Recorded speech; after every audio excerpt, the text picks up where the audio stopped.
How'd you meet the great grandmaster? How I met the great grandmaster was one day I was on a riverbank in Pearl City, Wyoming Road. I saw this old man fishing on the side. And that guy was catching a lot of fish. So I went out there, started talking to him. I didn't know who he was. It was all I knew, he was an old man. So I left it at that. This was like in maybe 70s, wait, 57, 1957, I think it was, yeah. And then I didn't see him for a long time, so I started going to school. This was like Christmas time, and then school opened up right after Christmas. And I started going to elementary school, and then I met the Batikan, 80. So he was walking home from school, and I saw that old man fishing again. So I asked the 80, hey, who's that man? Man, that guy catch a lot of fish. And the Batikan turns around, started laughing, and he said, that's my dad. I said, wow, that guy, how old is he, man? The guy he's out there all the time fishing. So he said, oh, he seems like he worked only part-time at the gas pump, you know, but he's actually a full-time. He just run away from work and go fishing. So that's how I met the master from the Batikan. He was my school partner. You know, how did you and Eddie convince the great grandmaster to start a school? Well, we didn't actually convince him to start a school. I used to go over at the house, study lifting weights. All young boys all want to lift weights. One of our grandmaster's dad, Takahashi, he used to teach karate, so he was showing us moves and all that. So, and then the master said, he came by and said, oh, why don't you guys learn the Filipino art? I said, what Filipino art, you know? But I knew there was a Filipino art because I used to go to the church and I used to see people hit each other with rolled up newspapers and magazines. But I didn't think it was an art. It was just banging each other. So when he mentioned, well, why don't you learn the art? I said, what kind of art? You know, we didn't know what it was. So then he started talking about them. So I told Edie, hey, we should learn from your dad. He said, yeah, he showed me a few moves. I said, okay, we're gonna learn from him. So when he said he said, oh, we need at least 12 people to learn. So we started getting all the neighborhood kids out there and everything. And then they started showing us, and all he did was doing a lot of talking, you know, for months and months of talking. Slowly all the kids started dropping out. Nobody wanted to hear talking the same stories over. But I kept on going over because I wanted to go over there and lift weights too. Then he started showing us moves. And I said, wow, this is something different. So that's how I started into that. That's how he actually convinced us. He wanted to teach us. We didn't want to, we didn't know anything about it until he started showing us.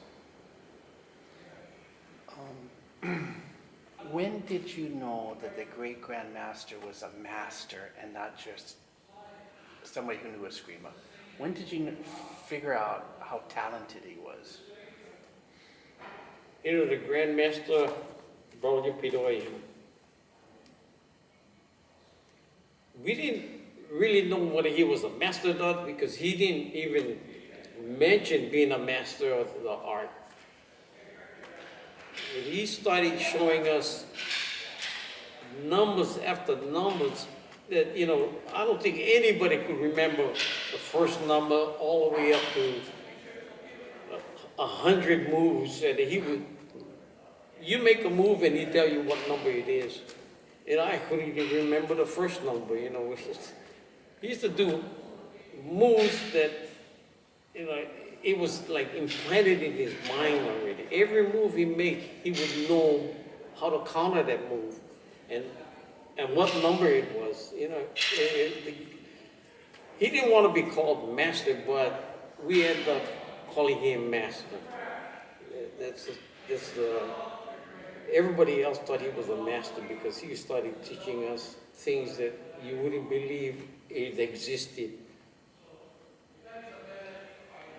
So one thing I really remember is all the masters used to come and visit him from the mainland and to pay their respects. How did he get so well known? You know, I never knew, unless 80 did all the advertising, but we were, like, our students would never advertise anything like it, because the way we felt it was like in China, Chinese art, they say only Chinese, but he was Filipino, but he said everybody else could learn, but how it got advertised, I don't really know, but people used to come over all the time, from the mainland, from all different schools. I think basically from Raymond Tobosa, because he used to do a lot of advertising about the school. And I think we was one of the first schools in Hawaii to be teaching non-Filipinos, so everybody wanted to learn the art. So the school began in 1961. What was it like, and where did you guys first start teaching? Well, Grandmaster Brother Pedoy said, if you guys want to learn, you guys are going to be training at my house. His house was in the middle of the banana fields, taro patch, everything, mosquitoes, everything. We used to train right there at the house. It was just, we stood in dirt, mud, everything, and trained. He said, you guys are going to learn the way I learned, out in the jungles. So that's how we end up training in the back of, right now it's Guayavo. It's in the back of Leawood College, right in the banana fields. That was the most amazing place to train because the ground wasn't flat. It was like rocks, mud, hills, everything. That's where we were actually trained. So when was the first time you seen him do a karansa, and how did he describe what he was doing? Well, first time, I didn't know it was a karansa, you know, until 80, the Batikan 80 mentions it. Okay, this is one of the dances he always do. It was real smooth and low. He would, his face would almost hit the ground when he was like a snake crawling all over the ground, blades swinging, and it was so smooth, you know. There was no hesitation, no jerk movements. It was always an even flow. That man was amazing. That's all I can say is he was amazing, the way he moves and the way he thought things and the way he was teaching us. So what kind of stories did he tell you about General Oblin? Or did he talk about the general? He never did talk too much about General Oblin. I didn't know who taught him. Right? He just said he learned it from the jungles. And then later, maybe 10, 15 years after then, he mentioned about who taught him about it. How he got into the jungle when he was 6 years old, and there was a guy, General Ablin, that taught him until he was, I think he was like 17 years old. Then he came out of the jungles, and the general told him to go to America. And his first stop was in Hawaii, and he stayed in Hawaii ever since. I think his first place was the Big Island, I think, when he first came over. Then he migrated to Oahu. Can you talk a little bit about the Batikan and his, life in Escrima? Because he transitioned quite a bit and ended up a lot like his father. Oh, the Batikan 80. When he first started, he and Grandmaster Tyrone's dad used to train karate. They used to bang each other. Then he went into boxing. Eddie got into everything. I think he had a few years of judo, and he used to train Escrima with the dad and myself. And we had a few other guys that wasn't Filipinos, and then they dropped out using this excuse as saying, "Oh, we're not Filipinos, that's why we cannot learn." I said, man, that's the poorest excuse. They just wanted to give up without, just to be nice, That's the way it was. This guy, Eddie McShane, Jimmy Silva, he was one of our first non-white instructor. Remember Jimmy? Sure. He was one of the first non-white, a non-Filipino instructor. So what was the great grandmaster's style of teaching?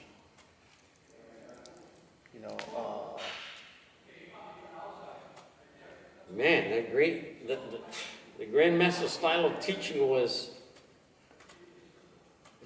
he made sure you understood every move he made. He would repeat it, like number one. I would have learned number one maybe 3 weeks, just number one. How to hit number one. And maybe another 3 weeks, number two. Everything had to be perfect move. Your hands got to be there, your legs got to be there. Number one. Number one. And I mean, when we used to train till 1, 2 o'clock, and I said, hey, I got to go home. I got to work tomorrow. We used to train all the way up with mosquitoes, and then the master's wife would make us dinner, we would eat, and then now you can go home. Now you can go home. I ate turkey almost every meal. Turkey wings, turkey tail. Everywhere turkey can be cooked, she would cook. Remember that? Turkey long rice. Yeah, turkey long rice. So now the master, did he hang around with a lot of other Escrima masters? And who were they? Very few people. They, if they were Escrima masters, I wouldn't have known. The only way, one in particular, Subing, because he invited us to the house, and he wanted to show his style, not in front of the master, but he wanted to show his style. And there's another guy, Manoy Pasho from Avo. He invited us to the house because they used to go chicken fight together and all that. So that's how I almost met them guys. And they overheard that he was training us. So they were so proud that we were learning, and they wanted to show us their art too. Well, that's the only way we end up learning different styles. And of course, the church we was going, it seems like they were all masters.